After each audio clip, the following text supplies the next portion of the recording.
All right, so this is going to be a general overview of how I went about texturing the 600 GPM Darley pump. So, of course, I exported this from Maya via FBX. I always use FBX. Um, so, starting off, I used the Baker, which has since changed since the last time I opened Substance Painter now.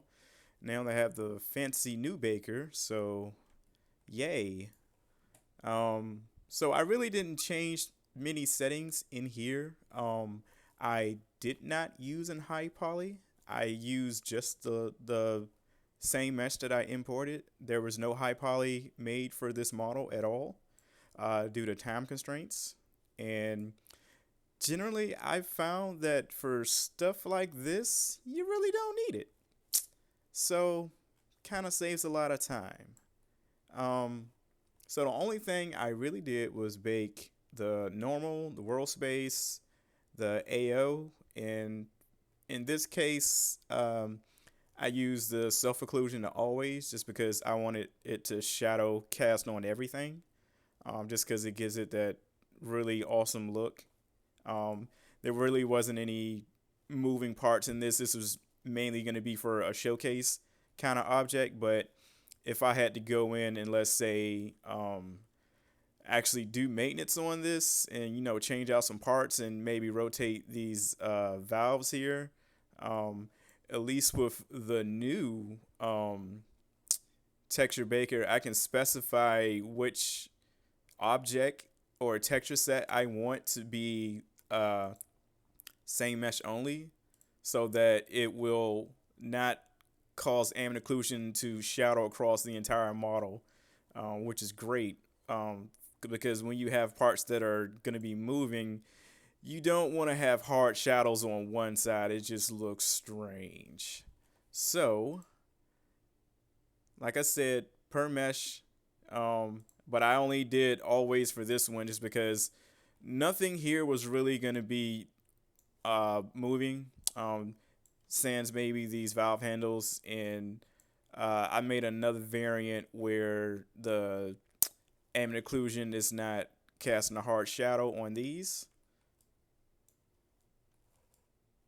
So let's go back to paint mode. Well, actually, let me just kind of go over my common settings. So my output size, I generally do everything at 4K. 8K is frankly a waste of resources. It just makes your file size gigantic for no reason, really. I mean, unless you're doing stuff for like film, I get it, but like for game stuff, 4096 is perfect. I wouldn't go above that, to be honest. And that's really the only setting I changed, other than I may have upped the raise on the secondary raise on the ambient occlusion, so it just kind of gives it subtle little bit more detail. I generally do 64, but sometimes I do 128. Depends. But for something that's this large, 64 was fine. Didn't really need anything bigger than that. So I just want to go back to here and just kind of explain my layers. So you kind of see all the layers that I have here, and they correspond to all the materials that I set up in the last video. So I had to make a lot of texture sets just so I could maximize the detail on this.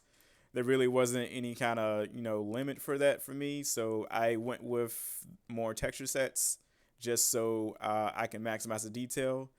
So all of my textures are using the 0 to 1 space, just because I wanted, for simplicity for the rest of the team that I was making this for in the project.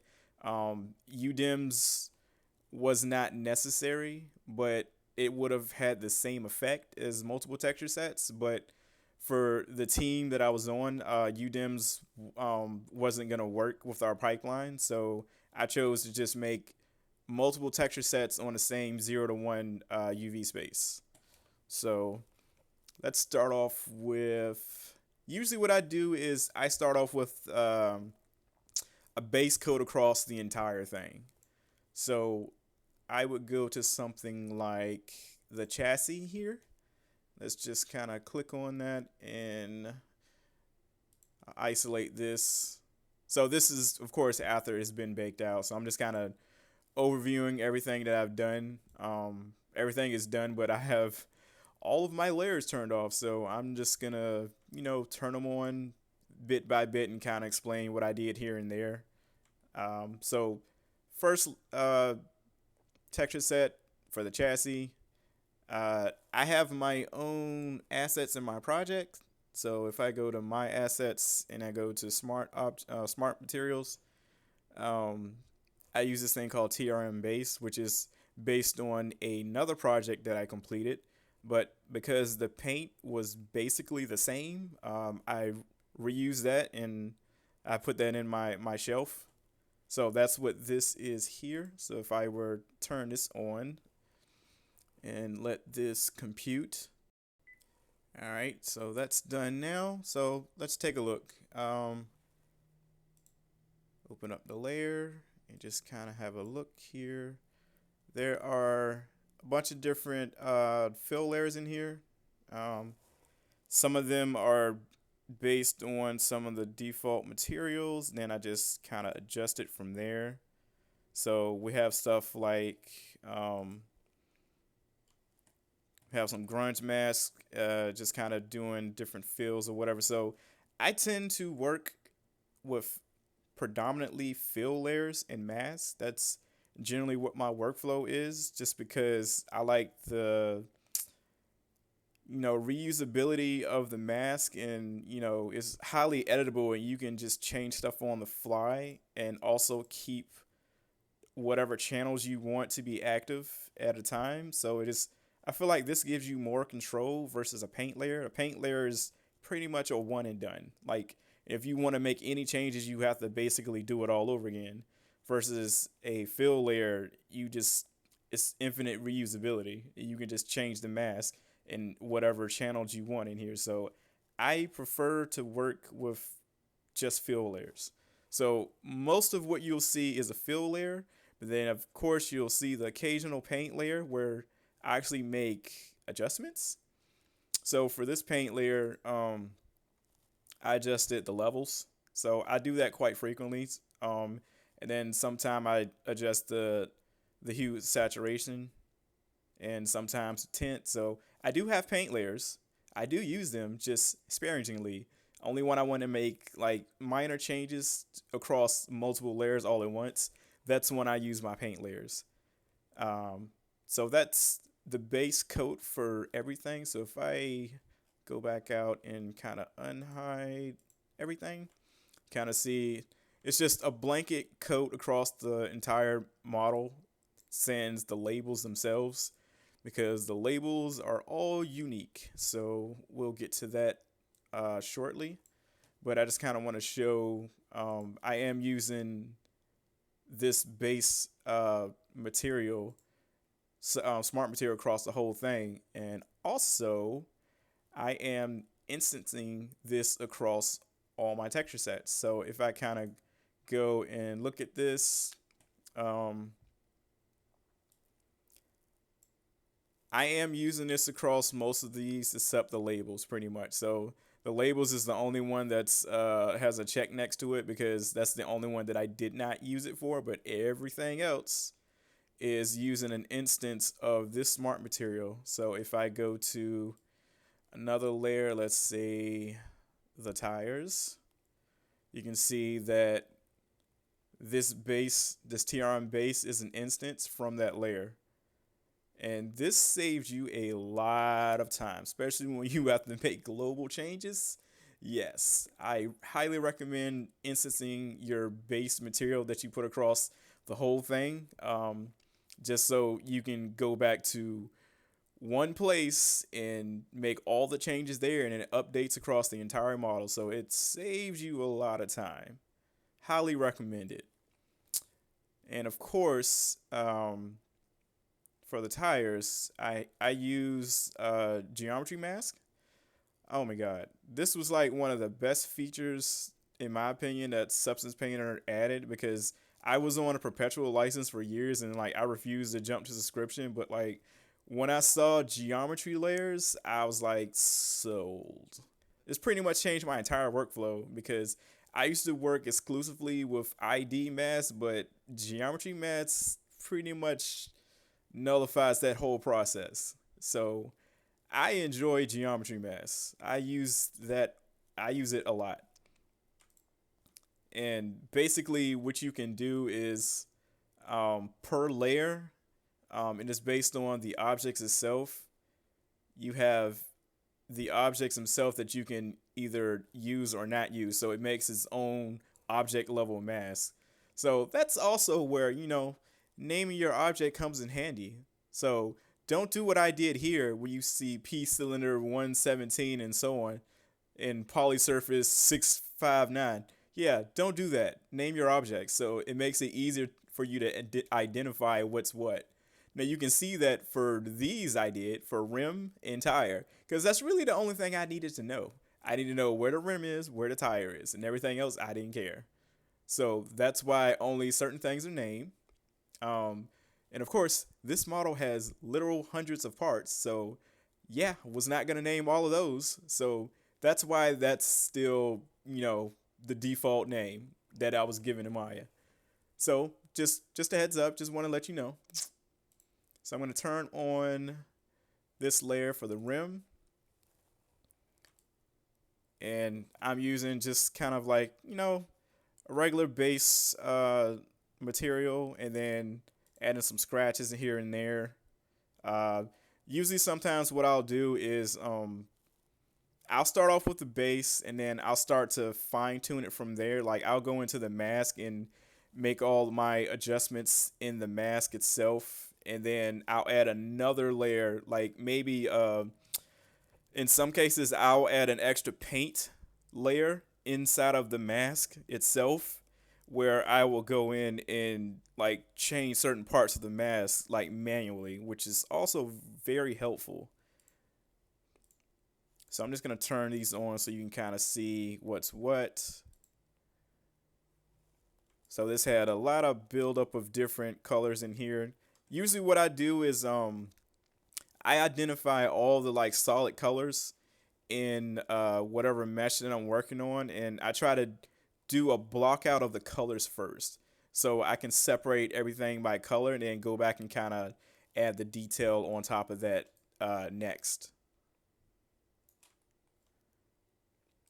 And then I believe for this one, there was a text stamp. So if I look at this, I used a stamp for this. So in this case, which is rare for me with stamps, I actually did use a fill layer just because it's a black and white mask pretty much. And I actually have quite a few of these. So what I do to prepare, even before I even get to Substance Painter, is I go through the model. And so all the reference that I have, I look at every single label, everything, all text, anything that I can build as a label. I look at all of this stuff and I plan out everything. And I usually spend like a couple days just on the labels, especially for something like this that has labels everywhere like this. So I'm using Bridge just so you can kind of see everything that I did. And the reason I'm using Bridge is because everything I make is a PSD. And it's just easier to kind of visualize this in Bridge. So if I kind of go down here, you can see that these are some of the labels that I pull right out of the images themselves. And sometimes I'll make an albedo, I'll make a height map, and then I'll make an alpha for it. So it really depends on what it is. And then some of these, especially for like product and labels, you can easily find those on Google. I generally always find whatever the product logo is or the company name or whatever, and I'll bring it into Photoshop and I'll make my own cut-ups and alphas of it. you can kind of see the Darley symbol. I did like so many different variations of these. Because a lot of these I used as a stamp. I use it as a height map, and I use it as a cutout. So I've used it for different things. And then for all of my text, yeah, I do all of that in Photoshop as well. And for me, this is a non-destructive workflow and is highly reusable. So anytime that I have to make adjustments, let's say I have a label and let's say I got maybe the numbers wrong or something, I made a typo. Because it's a PSD, I can just go back and make the edit, save it, and then reload it back into Substance Painter.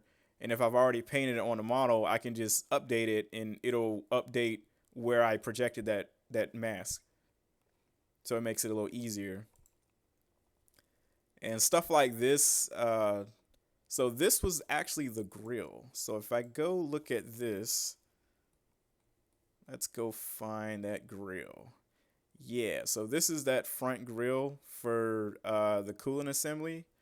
And basically what I did was I went into Photoshop and I made this myself. So I'm just going to open this up real quick and kind of explain what I did here.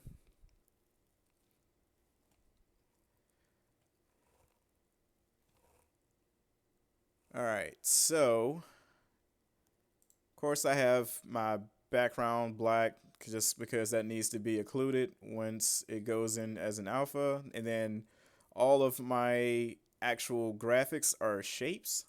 So if you go in here, everything is rectangle, and of course none of that's named because why would I do that?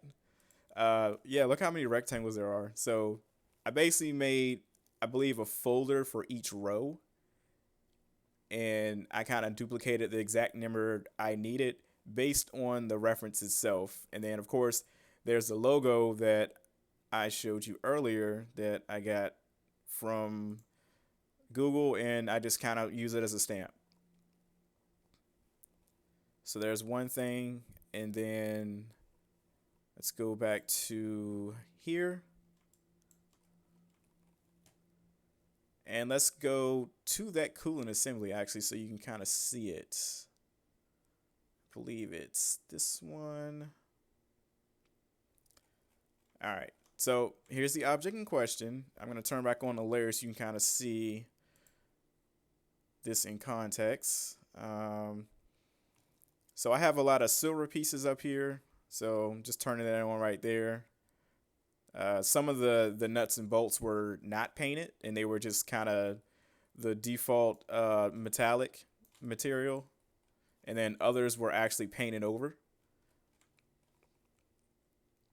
Then I have a layer for rust, but I make it like, really subtle. Don't want to go overboard with it. And then I have a text layer where I did my stamps. So yeah, let me jump into that one just so I can show you. So it's pretty much just a mask, and I just pretty much project the stamp. So it would be, let's go into project and alphas.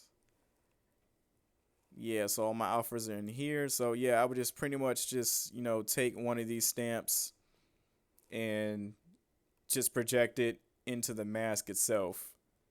And then of course I can change the color here and there because some of the labels, they can show up as, different colors. They'll be white or black depending on whatever. So it's easier just to use a fill layer. And then the next one, I believe, was this little water can down here. That's its own group that's full of different things here and there. And then we have the front grill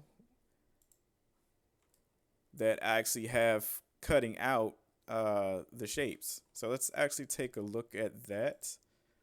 And we'll just isolate that really quick. So if you don't know, the shortcut key is Alt H.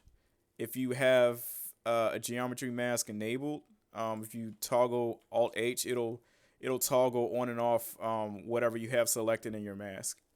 So you can just pretty much only focus on that, which is great.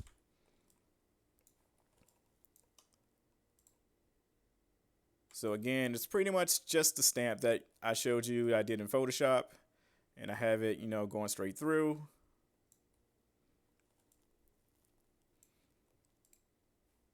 And in the channels, I basically have opacity set to 0, so it cuts it straight through. Nothing fancy, pretty straightforward. And that's pretty much the same thing for the other ones as well. So if I go to the grills here in the back,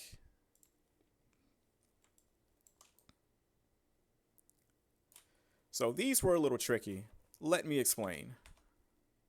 So I do this thing where I only paint in the 3D view and never in the 2D view. Why is that? Well, I have to redo UVs quite a lot, especially for the stuff that I worked on with this project, because I was in such a rush and I did such a rush job on those UVs. Oh my God. A lot of it turned out to be not very usable. So I had to constantly do the back and forth dance between Maya, where I would go to individual texture sets and, make some UV islands bigger and some smaller, just so I could fit most of the detail of what I needed on it. So in this case, this one has a lot of different squares and rectangles here. That probably could have been handled differently. You can see that this wasn't a complete straightened object in here just because of the shape of it. Which is also good that I didn't paint on the UVs, because that would have been a nightmare. So yeah, a lot of these are kind of not straight just because I didn't have time to go through and do all of that. Few of them are. But the reason I recommend just only painting in the 3D view is just in case, unless you are, 100% certain that you never have to go back and touch the UVs, which, to be honest, in my experience, is rare. Even when I plan meticulously my UVs, there's always something wrong, and I got to go back and edit it. And if I painted anything in the 2D view, it gets immediately dumped. But if you paint in the 3D view, when you go and, re-import your object, there is the option for, preserve strokes positions on mesh. That only applies to the 3D viewport. So if you do that in the 2D viewport and change the UV layout, it's going to stamp that directly where it was in the UV space at the time. So it's basically going to be wrong.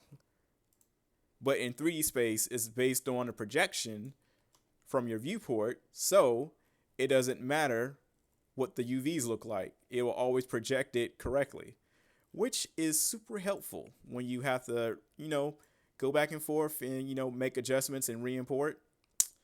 So that makes it a lot easier. And also, this little feature right here, oh my God, this would have saved me a lot of time. This was not in the version of Substance Painter I was using when I made this model, and yeah, this would have saved me a lot of steps, because I had to go into project configuration and then go select the file and find the file each time I wanted to update it. And I am so glad they made a shortcut that you just one click, it'll re-import. So yeah, quality of life feature, love it, absolutely love it. Going back up, the inner parts are there where I needed them to be kind of blacked out. Let's take a look at this without this. Yeah, so I put some plain shapes in here just so that it would give the illusion that there's like, you know, darkness and depth inside of that. Because without these planes, it will look pretty strange. So let me turn this off again, just so you can see it. And if I don't have the planes in here, look how strange it looks without having that black in the background. It pretty much removes a lot of the contrast. So like when you look straight through it, it looks like you're just looking at paint behind it, and it doesn't look like it's in shadow as it should be. And that's why I added the plane with just a black mat on it, just so it actually looks correct. And also, on that note, I believe I also added a texture to it. Yeah, we go. So yeah, I actually added like a texture pattern to this because it's supposed to be a screen, like a filter kind of thing. At least that's how it looked in a reference. So that's what I used. And then I also did this thing where I added a darken. You can kind of see if I turn this on and off, it actually adds a little bit more shadow in there. So it kind of gives it more of a realistic feel. So let me toggle that off and back on. So yeah, I do like little minor adjustments here and there just to kind of, you know, fake shadows here and there. I believe it actually added a little bit more depth to it because without it, it seemed off, and I really couldn't put my finger on it. Like, why does it feel off? And then it's like I started to paint like some AO on the inside, like manually paint that. So you can kind of see that I used a base color and well, if I paint this on and off, you can kind of see like the AO gets a little darker. So I kind of use a combination of those two to kind of darken the inside of this, and that worked out really well. Oh, and my next topic, special effects instance. So this is another smart material that I made. If I go back to my assets, and then so I made this SFX smart material. And if I go back to, I believe I started everything on the chassis main. If I go back here, yeah, there we go. So this is the original one. So this is also instance across multiple texture sets. I didn't use them on all of them. I used them on some of them where it was actually, you know, needed or it was useful. It's not always useful. So what this basically does, if I turn this on, take a look at the 3D viewport when I turn this on.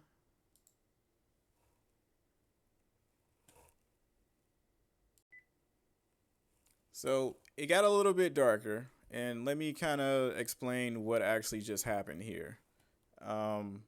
So in this special effects layer, I have a color variation. I have this layer called edges pop, which I need to explain. And then I have an AO layer, which I did not use on this model because it just made it look bad. So I don't always use this for everything. This is kind of something that I made for multiple models like a long time ago, and I just kind of, you know, reuse smart materials because that's the efficient thing to do. And then I have a layer for text and for the cap. So some of these are just like specific to what the actual object is. So never mind the text and the cap thing. So in the special effects, it's really just the AO, the edges pop, and the color variation. So the AO, which I have turned off right now, basically what this is it takes that original AO bake that you do for your initial bake, and I plop that into a fill layer here. So you can kind of see that's the AO for the chassis. And the really cool thing about this is when you would instance this across different texture sets, it automatically replaces the correct AO with the correct texture set, and I love that. It's awesome. So I go in here and I mess with the levels. I put it on like loom. I think I even invert it too, and then I add a blur to it. And what it does is it basically multiplies the ambient occlusion, so it makes it a lot darker. So that's why I did not use it for this particular thing, because there was already a lot of AO on this. And in the render engine that I did this in, it has its own AO, so it was kind of like, it's too much. So didn't go with that, but check this one out. So this one I call Edges Pop, and this mainly kind of works to kind of make the edges pop, for lack of a better word. So I'm just going to toggle this on and off so you kind of see what it does. So it kind of changes the edges just a little bit. Just a little bit. It's subtle. On, off. On, off. And back on. So what's happening here? So basically what I'm doing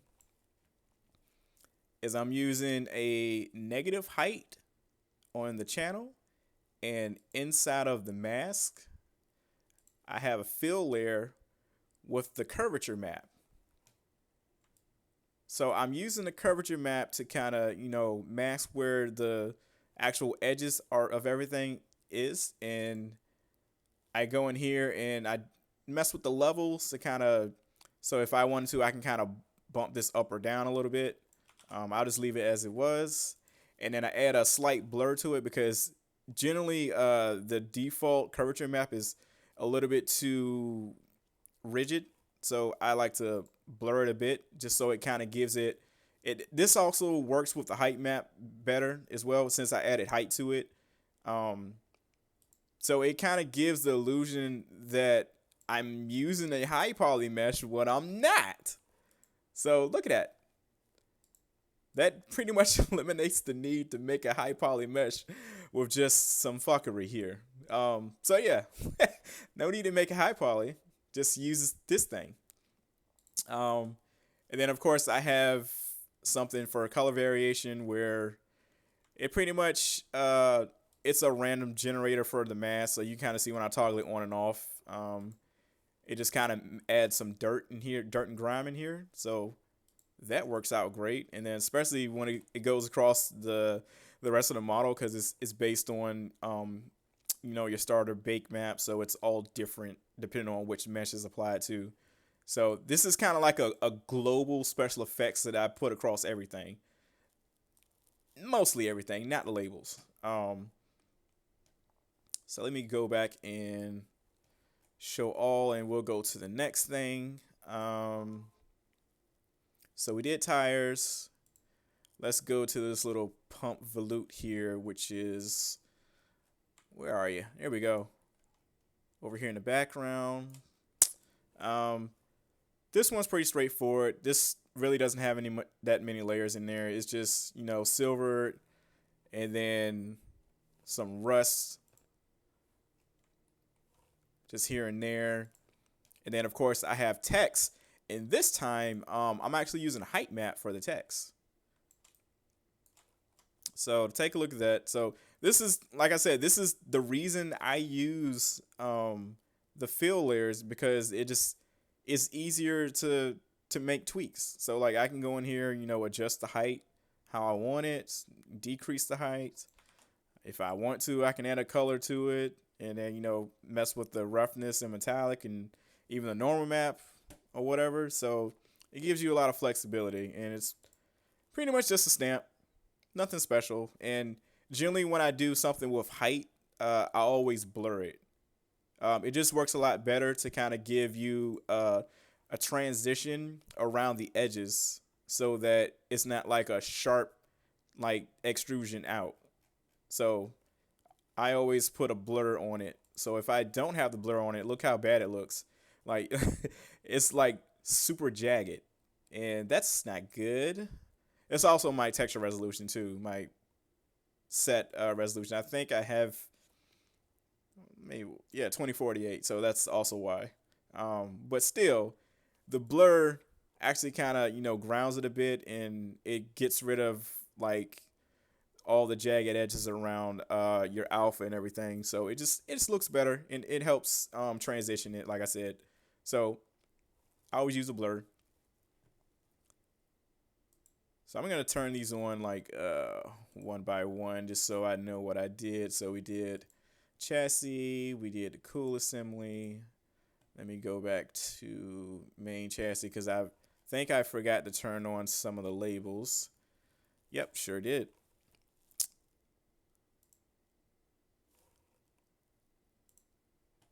All right, so some of the text labels on the chassis, just going to turn those on.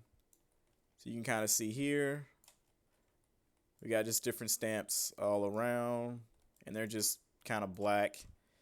Some of these, I use the mask to kind of erode the mask. So it's a generator inside of the mask component that's kind of hiding some of, so it kind of looks weathered. So if I go into, let me go into text. So yeah, so I have like a edgeware. So I have the text in a folder that has a mask that's eroding the actual text itself. So it's actually masking the mask text in a way. So it kind of gives it weathering everything. So if I go to this and toggle the mask, let's see, turn that back on. Yeah, so if I toggle it, you kind of see that it gets rid of that. So I'm just going to put it back on, toggle it.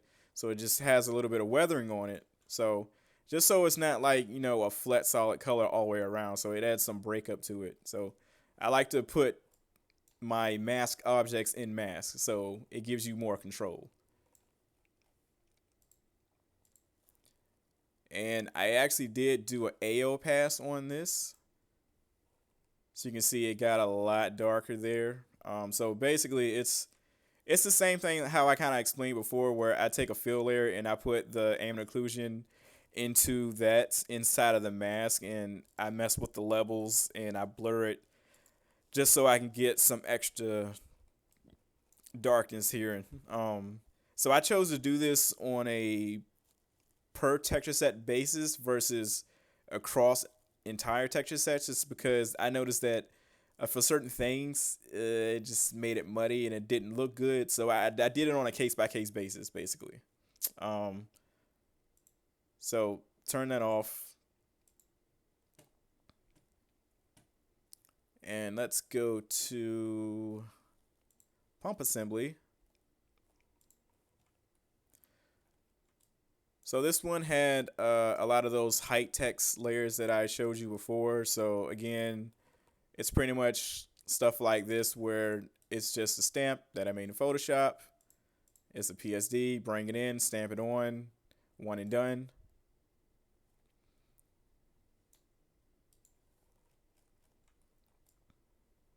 And this is also the reason why I had to go back and forth between Maya and, you know, redo like some of the texture sets, just because honestly a lot of this stuff it just needed more size, more space. So some of it it came out right, and then others I had to.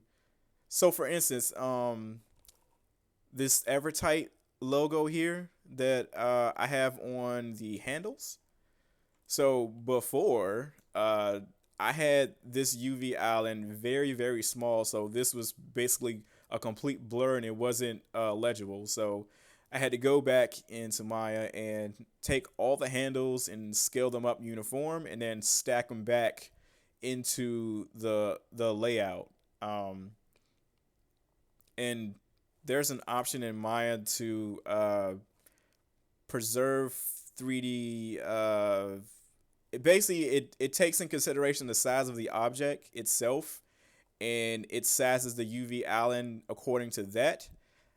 Most of the time, I have to turn that off, just because I want a certain texel density for certain things. So I manually scale them up, and then I stack them back down, and then everything that I stack back down with it, it gets uniformly scaled to fit, and that works out great.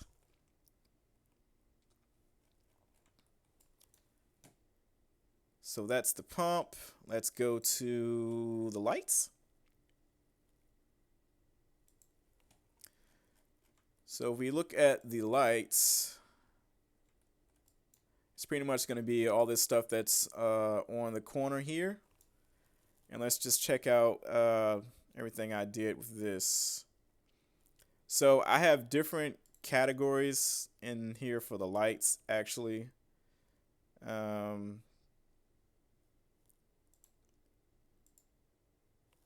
So I turn this on. I have my red lights. And you can kind of see this light fixture here. This is actually a combination of a few things. Let me kind of go and explain that one. So I have an image overlay. So this is actually a paint layer. So in this instance, I used a paint layer. So let me kind of turn this off so you can kind of see that this is what that is. So I did paint this layer on, and this was taken directly off the image. Let's go take a look at my reference. There we go. So it's pretty much just that, and I made an alpha for it. So generally, when I want to paint something that has color to it, I make an albedo map and I make an alpha map. And then I bring it in here, and let me just kind of demonstrate what I do. So I'll go in and I'll make another paint layer, and then in here, of course, you would select the alpha you want. So if let me go and find that actually. Go to project and alphas, and I also click that. And I think I called it light. There we go. So I would have to basically put this into the alpha. And then this is where I say it's a one and done, because you have to set this up basically perfectly the first time or every time you want to stamp it. So if I go in here and go to base color, and maybe I want to add a little height to it, maybe just a little bit, and mess with the roughness, make it not so rough, and maybe some metallic. And of course you have the stamp in the viewport, and I'll just kind of come in here and I'll just kind of stamp over top of that, so you can kind of see what I just did basically. So I overruled that, but let's say I didn't like how that came out, so I'm just gonna undo that, and maybe I want it to be more rough and more metallic, and then I just stamp it again, and yeah, it changed it completely. So that's kind of why I say I don't like doing paint layers, just because it's based on whatever you have your initial settings set up first, and once you do the stamp, that's it. Unless you undo it and redo it, that's basically it. But in some cases, I want that, and for this one, I did. So let me just get rid of that layer. And then on top of that, I added a red base, kind of like a sheen that just goes over top of it. So it pretty much overrides the settings that I had for the roughness and the metallic over there. So that worked out. And then I added a radial pattern as a height map. So basically what I did was I took an image, and it's just basically circles, and I just kind of overlaid that and use that as a height, so it kind of gives it some breakup on the surface. And then I add another layer that gives it even more breakup and kind of smooths it back down. So it's a bunch of different layers just to kind of make up this light, which is cool. And if we go to the other ones on the side here, these ones are slightly different. So we have this light, and there's a lot of different things in here. So we have, let me kind of go down and turn these off. Okay, so of course I got the base layer, which is just um, base color, a little bit of roughness, and a little metallic. And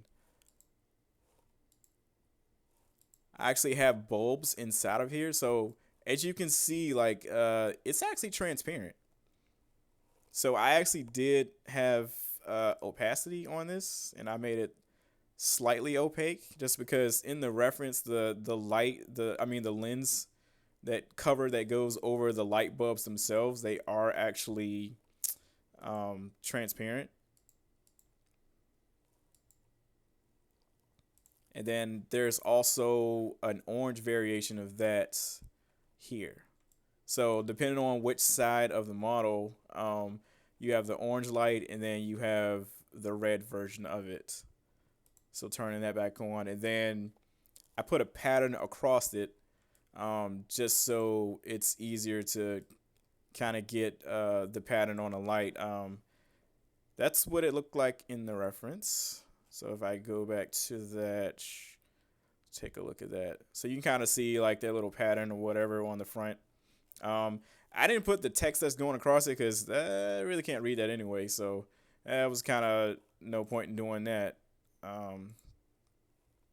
But yeah, you can see I made different variations of the light. So I have like an orange one, a red one, and then I use this as a height map.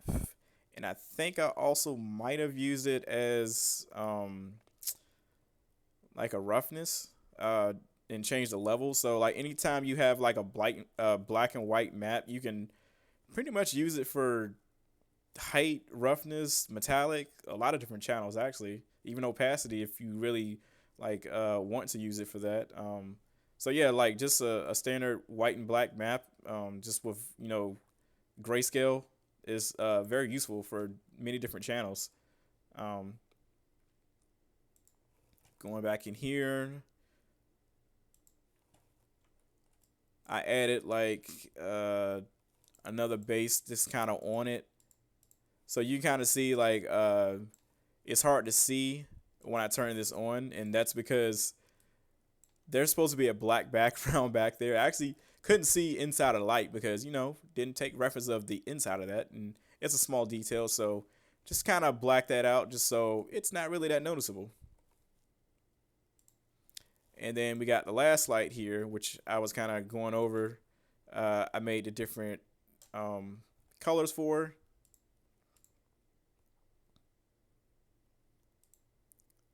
Yeah, so different colors in there. And then again, that's a paint layer. And then, of course, I have the overlays that kind of change the colors a little bit. So you can kind of see when I turn that on and off. So I am actually using the height channel as well. You kind of see the height changes. So I believe, yeah, I use the height channel here. Yep. So I'm actually using, yep, that white and black map, and I'm just kind of changing the levels to it just to make it fit how I need it. And that's basically it for the lights. And of course, you got them. I have them scattered all around here. You can see all the red and the orange lights. So pretty straightforward. I'm gonna do the labels last. I'm gonna go to the intake assembly, which is most of this stuff up here, and this had a lot of different color variations on it. I just want to go back to the reference so I can kind of show you what I mean. Let's see if I can find it. Okay, so that's part of it. That's part of it. Here we go. So yeah, this is really the part that I'm focused on. Spent a lot of time just kind of looking at the reference and just looking at all the different colors in there. There's a lot of color swatches going on in here. Like, if you really look in here and just kind of, do a color picker in here, there's a lot of different color variation going on. So I try to capture that as much as possible. So if I go back to here and kind of show you how this looks. So let's go here and let's go to the bottom. And again, there's that instance, TRM base instance. Start turning on different layers. And this would be all the metallic objects. And let's go back to full 3D view just so we can see this a little bit better. Yeah, so I actually have a mask on the silver armor layer. So this is just kind of like one of those default smart materials that you kind of get in Substance Painter. Let's see if I go to library and smart materials and turn that off.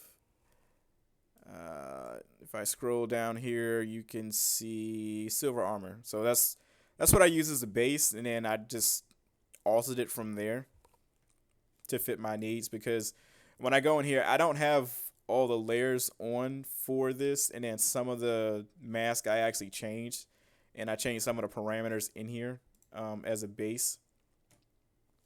And then, like I said, I have a mask in here for this where I basically just go through and I paint certain objects on and off. So I use this, I didn't use geometry mask on this, and the reason for that is some parts of the same geometry have silver and some of them don't. So I actually used basically a black and white mask to kind of paint where the silver needed to go. So let me kind of isolate this so you can kind of see this better. So there's only certain pieces up here that needed it, not every piece. And like I said, it's not across the same object, so it had to be a mask itself. And then sometimes I just want to do certain layers, different objects. And again, that's the same thing for the steel layer. You kind of see that I have a mask here that kind of changes. So I'll go in here with the brush, and maybe I'll pick something like a grunge brush, and I'll erase parts of the mask, and it kind of gives it that weathered effect, because the effect that I'm trying to get here is that most of this equipment was completely painted over, and that's how a lot of this equipment is like it comes in one way, and then they do a complete paint over certain parts of it that need to be painted, but not all parts are painted. And then some of it is weathered and exposed to outdoor and stuff, so it weathers away. So it's good to have a mask for certain things and just kind of paint away certain parts of it, just to kind of give it a little bit more character and break it up a little bit, because you don't want everything to be uniform. That's a no-go. So I always go in and I manually paint on certain spots in certain places based on either the reference or just general knowledge of how I know weathering should work. And again, just turning on certain layers. So in here, you'll notice that I actually have layers that are named just a solid color. And the reason for that is when I'm doing the blocking, I try to block out every single piece as a solid color. And then I go from there and I add more details, or I will swap it out completely with a smart material that I either use as a starter file, or sometimes I make my own based on like different layers that I layer up myself. So here's another layer that kind of adds some grain. So there we go. And then we're starting to get some of the effect of the reference that I was showing you. So to kind of get some of that breakup there.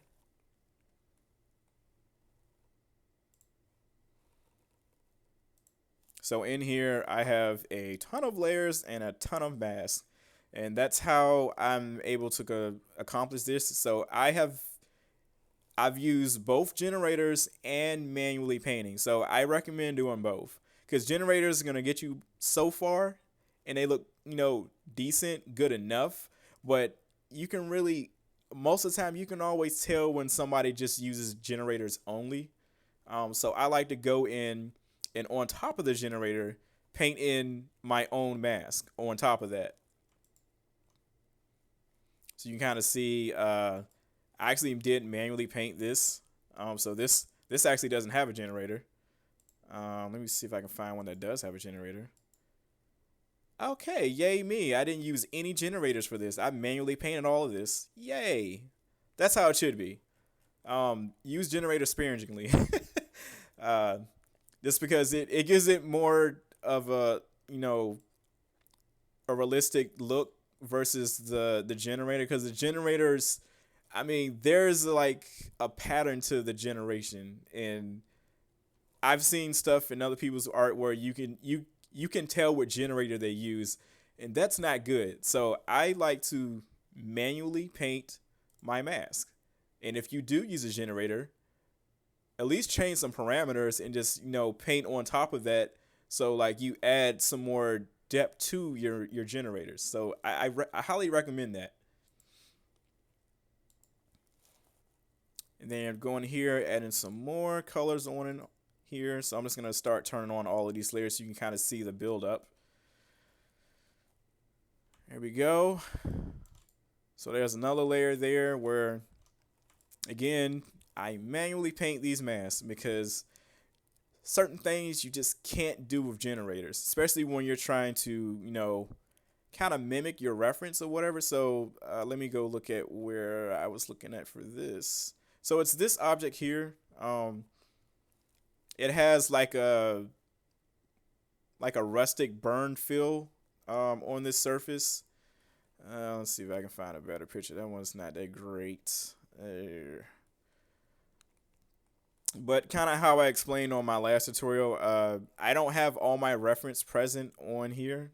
Some of it I just kind of delete it as I get done with it, just because it saves space on my board.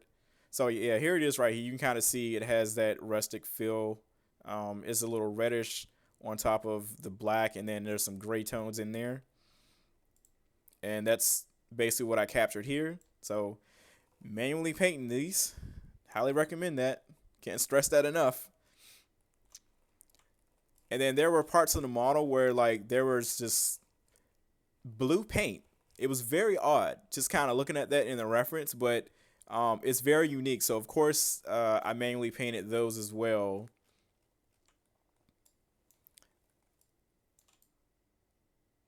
And there was also some red in there. So that's why I have like different layers, just named solid color names, just because of how the reference looks. And then added some more detail in there with the rest. Fine. So this one, yeah, I hand painted that too. No generator. Wow. I really didn't use generators for this. Interesting. And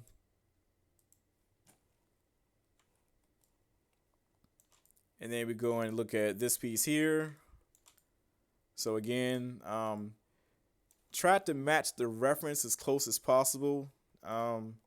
Just kind of going in there, just really looking at all the grays and the color variations of the browns. So I use like different variations of brown and red and orange and all of that, and hand paint most of these just so you get that classic weathering. So it's really good to have actual reference that shows all of that versus you trying to, fake that stuff. And then, of course, the label. If I go into the text, I have a mask that's an actual generator. Hey. So this is where using a generator is actually handy. I'm using a generator to mask out certain parts of the text itself. So the text, of course, has this solid paint layer. And then the mask that goes over top of that erases some of that, and it gives it this look. So it looks like it's weathered. So this this to me is an excellent use of generators. Um, so I didn't really add a paint on top of this to because the generator was good enough to kind of give that weathered look. And of course, going in and manually tweaking your settings is very helpful to kind of get the exact look you're going for.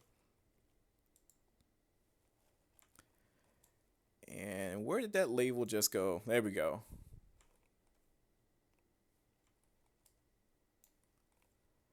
And of course, we got some dirt that kind of builds up on the surface.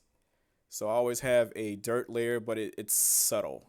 Um, yeah, so I want to go over this texture here.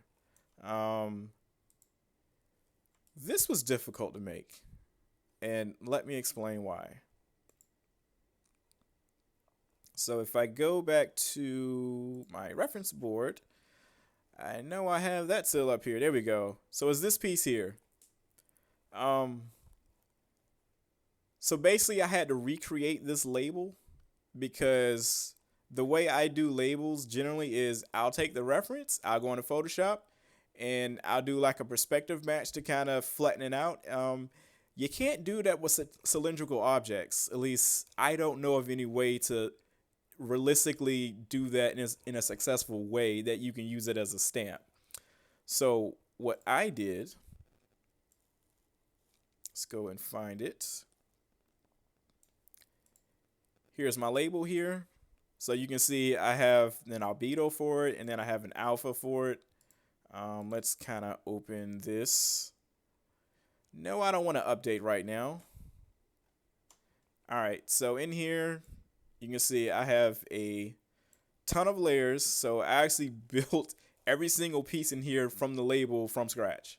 Now, some of these are stuff that I've taken online. Like, this was a very specific eye. Like, I did not know what the hell font that was. So I took that right off the actual label itself. Yeah, look how distinct that looks. So I was able to, match this font and kind of match this font, but this eye, it was very specific. So I actually recreated that. So I have a bunch of layers in here, and every single piece I made just so I can flatten out this label because again, there was no possible way to unwrap this from a cylindrical image.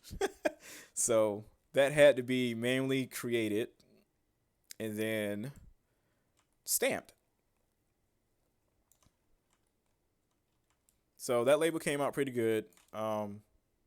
Most of the time I don't have to do manual labels like this, but for this one, and it's such a small detail, but I had to do it. It's like you see that it's very detailed, and it's technically a small object compared to the rest of everything that's in the Darley, but I know it's there. Everybody else might not know it theirs, but I know it's there, so I have to do it. Attention to detail, like the little things, they count. And then of course there's a little screen kind of filter thing for this. I think it's like an exhaust thing. Yeah, it's an exhaust. So that's pretty much it with the intake. So pretty much everything else is kind of the same. So I'm just gonna turn it back on just so I can kind of show you the boxes. We did the lights. Yeah, let's go over the engine. The engine was interesting. So I have the engine broken up into two different parts, just because it was so massive, really.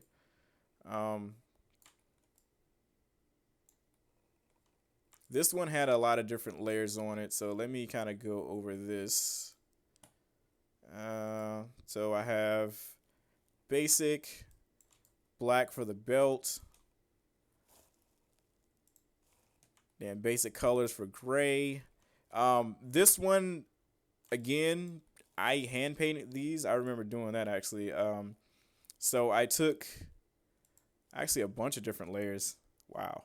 Okay, so I have multiple color variations. I got a roughness variation, a base color, and a color correction being driven by a mask that I hand paint. So yeah, sometimes I get really detailed with like the layering, and it's always one step at a time. And then I have uh, some metallic in here.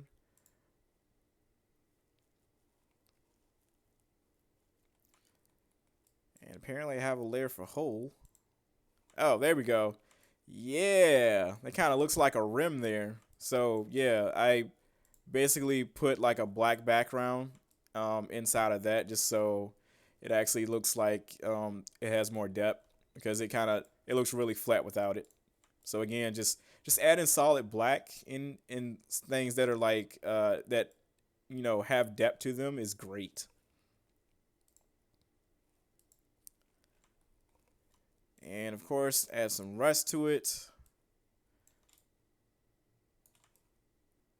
So that's that one. Let's get to the fun stuff. Yeah, these cylinders here. Have no idea what they're called, but let's check them out.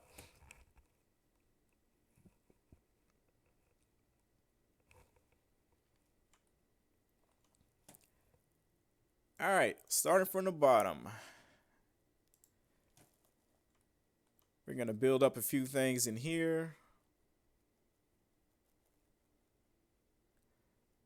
So let me focus this so you can kind of see certain things.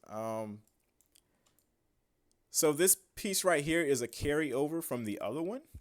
From the cool assembly. Yeah, I think it's cool assembly. No, it's intake assembly. Yeah, so the pieces that were here, they have those colors. This was kind of a carryover, and it kind of meshes into this one. So I had to keep basically the same layers. I did not use an instance in this case just because it was only two different layers. So I basically copied the entire group that I had and I just pasted it right onto where it was, and it looks cohesive, even though it's two separate texture sets. And adding just turning some of these back on, and some black to the mix.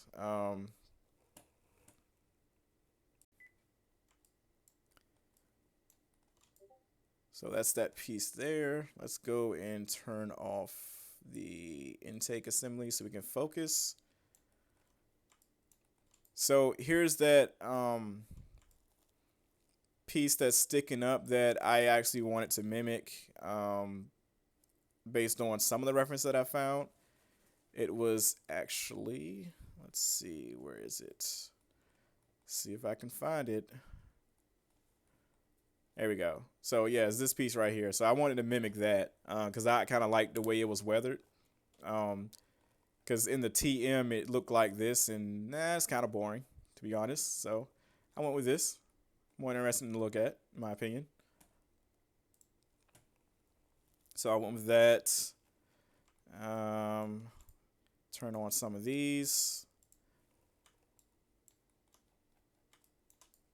It's like a little off blue color here. Some more steel. And let's go over to the canisters. Yeah. So these canisters, they had a lot of different layers to them just to kind of get this effect. So let me kind of go through and kind of explain what I did for this. So if I go, I think it's this layer. Yep, it's that layer. Okay, cool. So yeah, I got a mask layer going on, just kind of overall selecting these. The labels. So if I kind of look in here, these are the labels. So these, I actually was able to pull off in an image. They were it was kind of weird actually.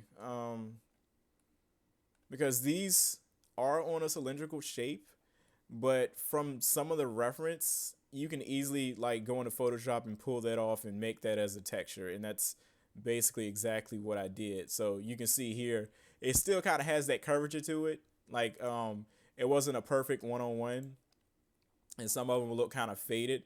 And I actually use that to my advantage because when you stamp it, you can kind of change how it projects across the surface with your brush. And you can see this one is curved as well. So they look kind of weird in the actual texture themselves. Like they're not like straight because they have that curve from the image that I pulled it from. But you really can't tell once you stamp it on. It actually looks pretty good.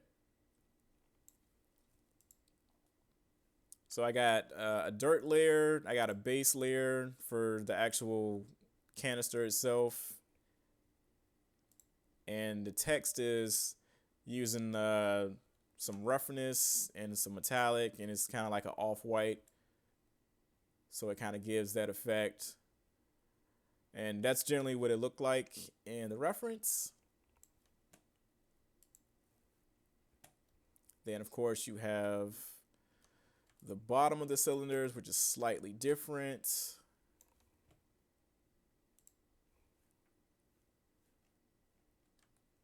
And then I have a height pattern going across. So let me show you this. So I toggle this on and off. Okay, so this right here, and I believe, yep, you can see it across here and here.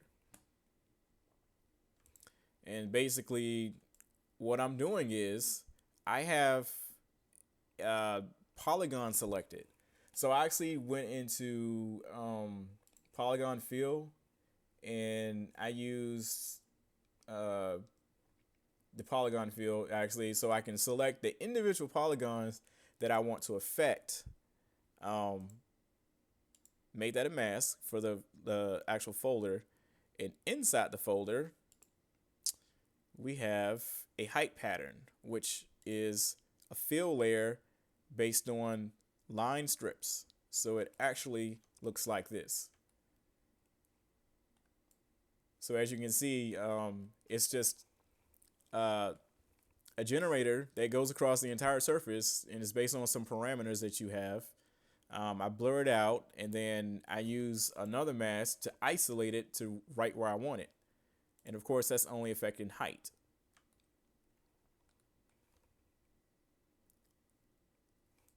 And then I have another height pattern here. Okay, so let me explain why I have two different ones of the same thing.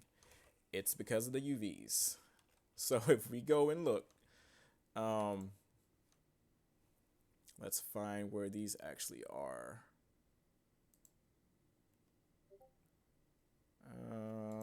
Yeah, okay, so here you can see these are vertical, right? And we have other ones that are vertical, but they have like a weird shape to them. And we have another strip that's even smaller. So the reason I had to use 3 different ones of the same thing is just because I had to change the underlying pattern itself, the parameters for each one, to fit each shape. So some were big, some were small, and some were like weird looking. So I had different ones for different, so you can kind of see it here. This one has bigger strokes, and this one has smaller strokes. And this also helps, let's say that my UVs, like some were going horizontal and some were going vertical. That also helps with that too, because you can just rotate the pattern to fit the horizontal versus the vertical ones. And then I made this little pattern on the front. I believe that was just a height stamp. Add some rust to it. And add some more text to it.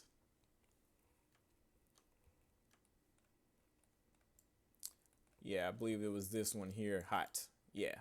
So same thing I did on the other one. I'd basically just use a generator to mask out the actual text itself. So I use that a lot.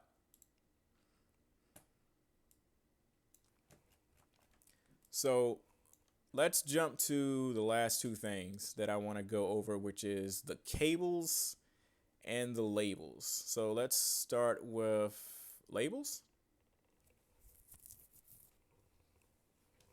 So all of the labels on here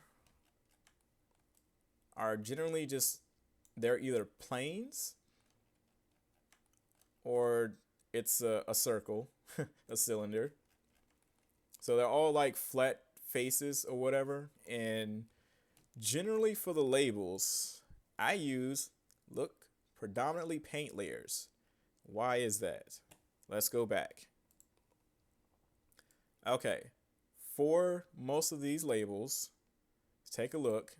For something like this, I actually pull this directly off the reference itself because, yeah, don't want to type all that up. There's a lot to type. So basically, just to save time on labels, especially if they're like very specific and unique and have, you know, a lot of text to them, unless you want to recreate them from scratch, which I don't recommend because that's a waste of time. I usually just cut out the label and make an alpha. So let me kind of demonstrate how I do that. Let me just close this and close that, and we are gonna pull up, let's say this label here. So I'm just gonna drag this into Photoshop.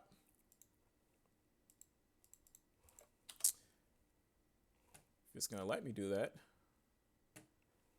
Oh, it's chugging. It's chugging. All right, so labels in here, and generally what I do when I want to make a new label is I'll find the perspective crop tool. This might be different depending on how you have your workspace laid out. I'm using Essential default, but I have this customized so that, you know, the perspective crop tool comes up when I click. And basically, it allows you to take the crop tool and kind of put your 4 points where you need it to be and crop it, and it flattens it out. And then I will go in here and do a crop and make sure this is 1:1, and basically bring this above the label. There you go. And then of course make the backgrounds black. So I probably should have did that before I did the crop, but yeah, I should have did that before I did the crop. So let me go back a step and unlock that layer, make a layer below it, and then go back and do it.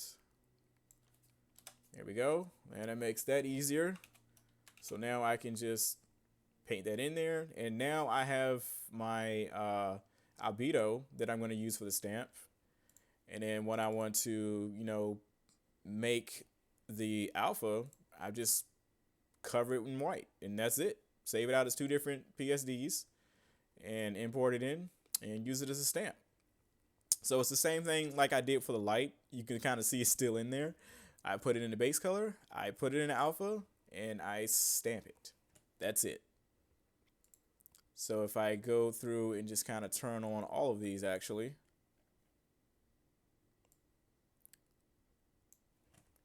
can see all the labels here on the 2D view. And this one has emissive. I believe that is the screen itself. Let's see. Yep, that's the screen. So for that one, when I stamped it, of course I can't, you know, go to this and look at the channels that I did, because like I said, once you have a paint layer, it's a one and done. You can't go back and change it unless you have to redo the whole thing. So it's a one and done, but I use emissive on it. And I believe, let's see, for that particular label, uh, I think I used the screen and the albedo and the emissive channel, just to kind of get it to illuminate. And again, you can kind of see these are the labels that I just pulled right off of the reference photos themselves and just stamped them on in 3D space, not 2D. This is important. 3D space, not 2D space. Even though I have everything laid out in a way that it would be super easy, barely an inconvenience for me to do it that way. But if I had to go back and change the labels, which I did about 50 times, it all gets dumped, especially if it's a one and done paint layer. Woo! Wasted a lot of time there. So always, and I mean always, paint in 3D space. Now, these little gauge labels, this one is a little different. So let me kind of explain how I did this. Let me just show all so you can kind of see this. And now I need to find out where control box is. I got to put the glass back on because I just turned everything on and it's just kind of there. So let me go back and just turn this back on.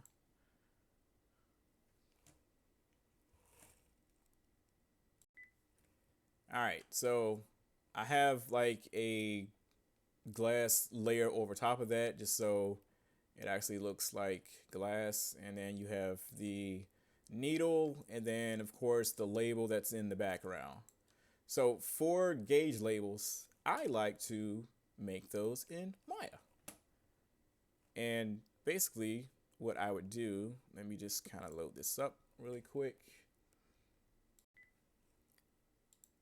All right, so let me find my scene where I actually did this in.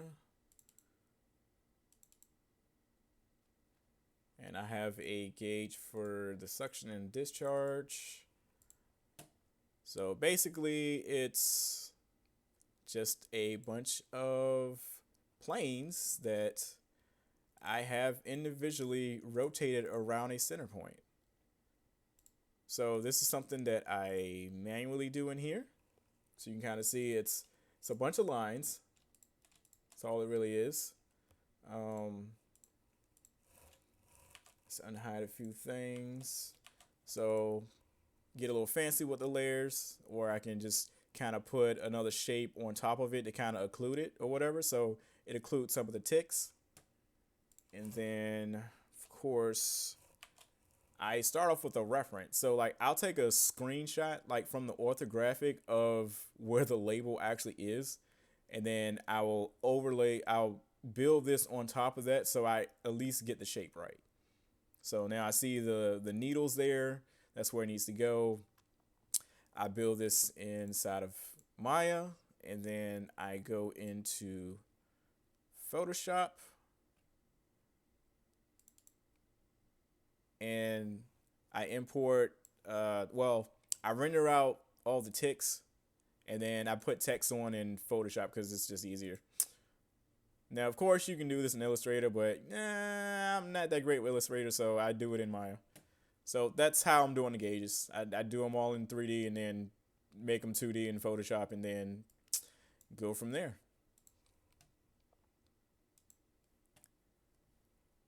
So let's close that. Eating up a lot of system resources here.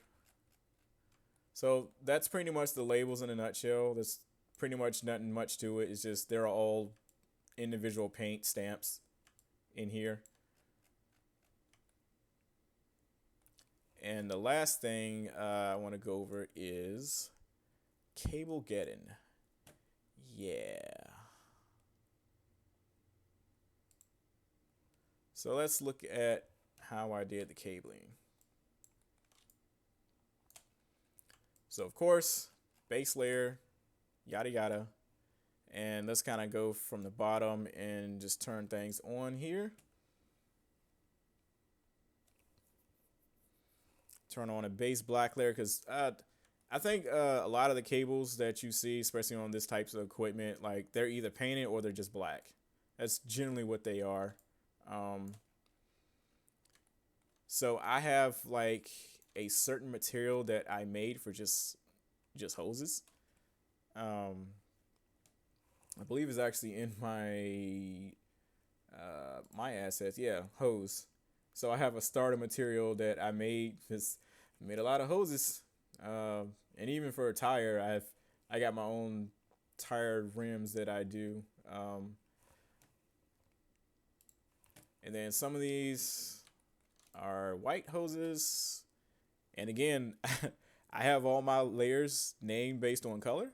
So I'm just gonna kind of show all of these because they're all different colors everywhere. And of course, I use a mask that I hand paint on just to kind of get certain things. Um,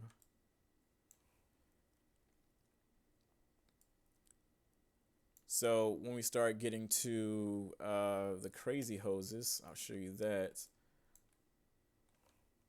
So a lot of these hoses are just solid colors, to be honest. So that one's kind of like a turquoise. And we got some blue and white.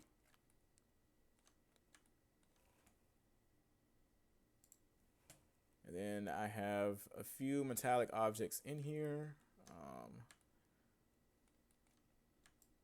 Yeah, let's check these out still. So yeah, these are some of the like little braces that came on a lot of the tubing. And again, like I said, they were mostly painted over, but then I did like a weathering effect to where some of the paint is eroded off of the metal itself. So again, manually hand painting this, not using generators.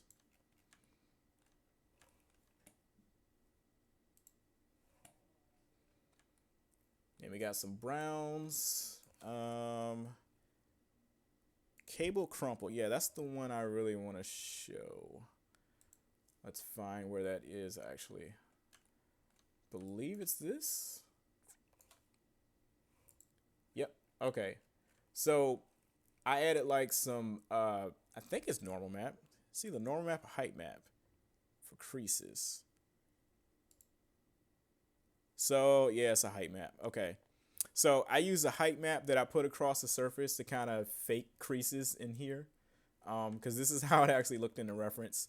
Um, it was some kind of like tape that was put over top of the wiring just to kind of keep it in place. So it had all these like wrinkles on it and everything. So I used a crease in the fill layer for the mask to kind of give it that parameter, and then of course the channel is height pretty much. And then we have the braided cables.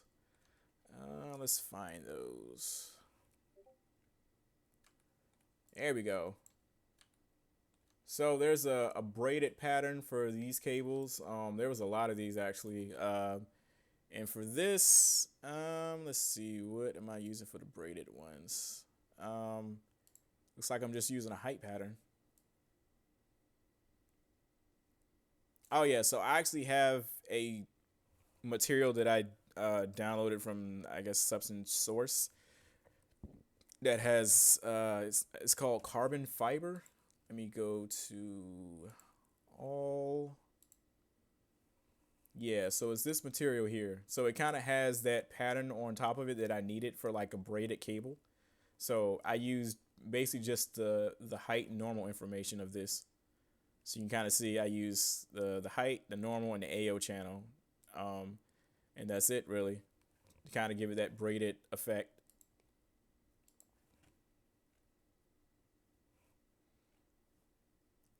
And that's it for that one. Let's go to the other ones. So also you'll notice that on my UVs, all my cables are horizontal and facing the same direction. The reason for that is because, at least in this instance, I was putting a lot of patterns across the surface of the cables. So some of them I actually did flatten out the UVs. So for this one, you kind of see this is perfectly like rectangular. And then other ones, it's all over the place. It's not rectangular. but it doesn't matter because of the pattern I put across of it. So if I turn on, let's see, braided cable, you can kind of see it in here. The braided cable, because it actually was warped, this actually worked out fine. The only problem is if you don't use, what is it called? What is it called? I always forget what it's called.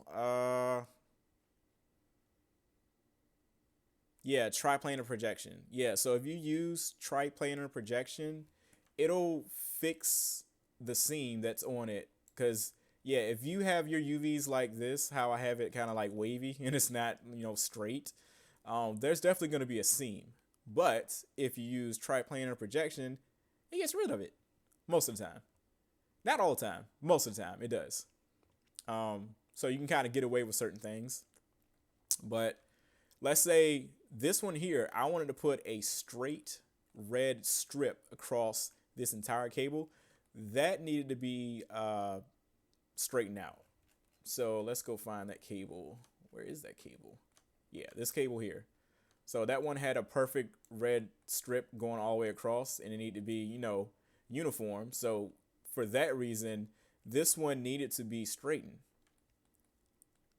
So it really depends on the case and the type of pattern you're trying to put across. And then we got another one for cable sleeve. Let's turn that on. Okay, this one. So as you can see, it's like a line pattern going all the way across. And I believe for those, I also did not straighten the UVs. Just because I'm using triplanar projection. Now, normally, if you want to put a line pattern across this and you want the seams to match up on either side, you would definitely want to straighten these out. But you can kind of get away with using triplanar projection, and it'll mostly fix that for you, which is great.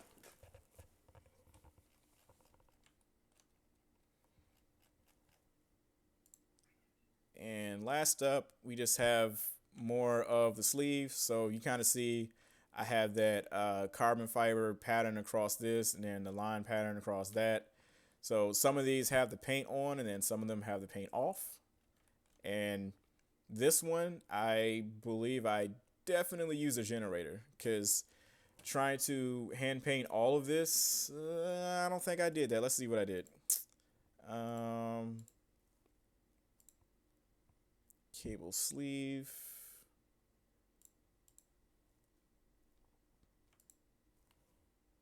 Yep. So here's what I did. I used an actual mass generator, but I hand painted certain things on and off on the mass. So I actually did manually paint just a few things on and off, just because I don't like using a generator as is for most cases, just because it's too uniform. I mean, the generator is meant to be non-uniform, but I mean, after you see enough generators, you can tell. You can really tell.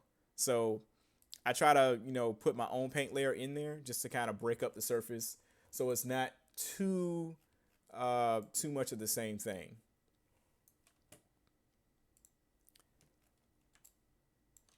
And that's pretty much it for texturing, really. I think I went over everything, just the base color, how I do my mask, use less generators, try to hand paint everything, use your brushes, use your reference wisely, try to find like all the colors and variations in there. And I just really recommend you just manually paint most of the model and sparingly use your generators. And of course, make all of your alphas in Photoshop just so if you make a mistake, you can make a change. Let me actually show you that. Let's find that out. So let's say I wanted to change one of the labels that I made. Let me go look at my labels. So I'm going to go to project. And we'll go to this label that says TP17, and it's right here on this model.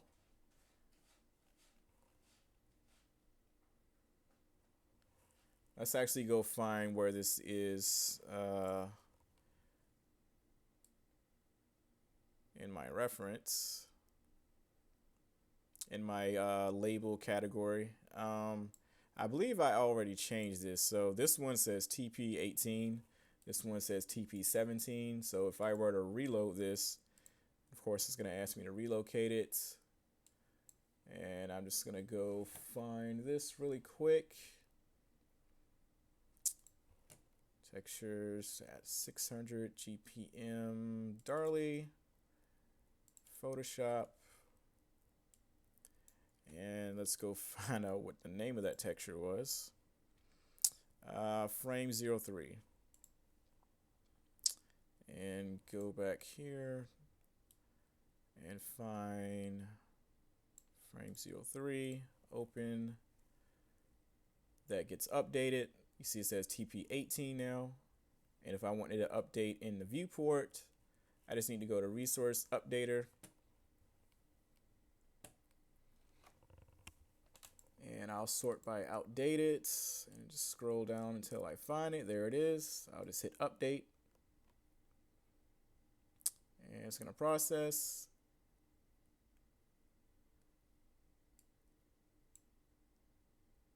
Taking a little bit. There we go. Now it says TP18. So I didn't actually have to restamp that. And that's great because a lot of times I'll mess up a label. Even the bigger labels that I have alphas to and the albedo to, even if I mess those up, I can just re-import them. And if I've already stamped it, it'll update where I stamped it based on a projection.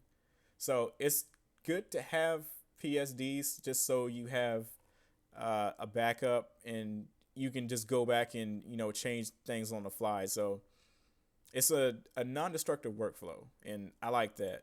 And the best part about it is, you might actually be able to reuse some of this for another project. I have certain labels, like maybe like the text ones where certain things were the same, like this, like no step. That's very common. So I've used that in multiple projects, actually. So a lot of these have reusability.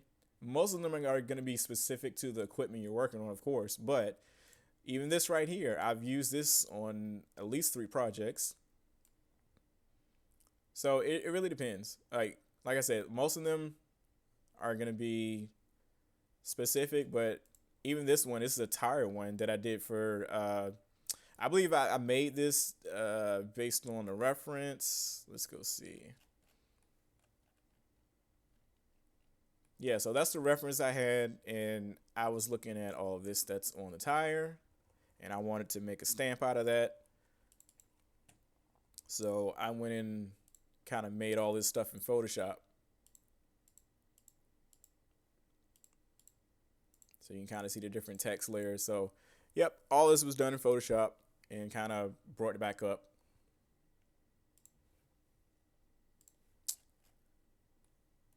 So that's pretty much it as far as Substance Painter goes. And generally, when I go to export, let me just go over export settings.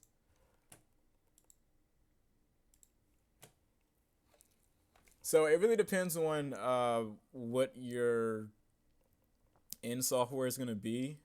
In my case, it was Sketchfab. So I use the Sketchfab template, which I find to be excellent just because when you want to upload the model, it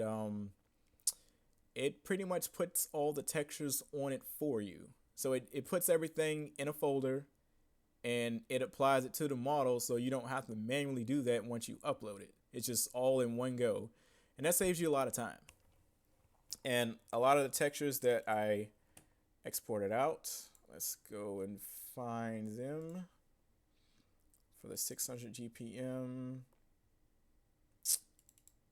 So it makes this little model folder for your textures, And then of course you have all your texture sets in here. And I'm using I think before I was using Dilation Infinite, and then for some reason after a few updates that stopped working for me, and then I had to use one of the other options to get the, because I don't know, for some reason after like a few updates ago, Dilation Infinite stopped working. Like some of my maps would render out black, so I had to adjust the settings in here, and then it fixed itself. And then sometimes you just have to re-export like individual maps, so it just depends. And of course, I actually like to render my stuff in Marmoset, and I actually use the textures that it exports out from Sketchfab, because it gives you the albedo, the AO, metallic, normal, opacity, and then emissive if you have that too. So it has all the channels you need to plug into something like Marmoset. And of course, if you're going into a game engine, I highly recommend you use the game engine specific version of it. So like I know Unity has different pipelines for rendering, and so it will curate your materials to the right channels. And same thing with the Unreal Engine export. It actually channel packs your materials, so like your roughness, your metallic, and your AO will be baked into one map, which is great. Definitely saves on resources there. But that's really it. Um, Thank you for watching. Hope you've enjoyed this and learned something. Sorry this tutorial is an hour and 42 minutes long, but hey, you learned something, right? All right, laters.